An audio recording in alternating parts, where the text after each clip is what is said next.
Со реконструкција на водоводната инсталација започна деталната реконструкција на улиците во Штипската населба Леваци, најави денеска градоначалникот Иван Јорданов. Нешто кое што е неопходно за да се навлезе со третирање на тротоарските површини и асфалтирање на улиците во населбата Леваци. Моментално се работи на улица Христијан Карпош и на улица Асном.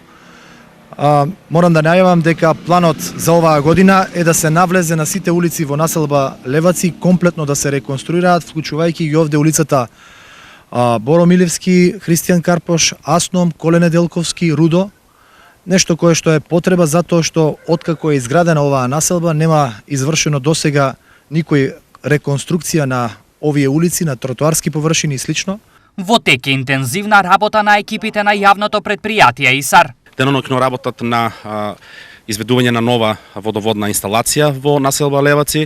Со такво темпо и динамика ќе продолжиме и во наредниот период за граѓаните на оваа населба да добијат нова водоводна линија, со што целосно ќе бидат задоволени потребите со водоснабдување. Јорданов ја упати следната замолница до сограѓаните од оваа населба. Замолуваме за трпение затоа што за да се направи нешто, поголем дел од улиците ќе бидат раскопани, ќе се работи подземно,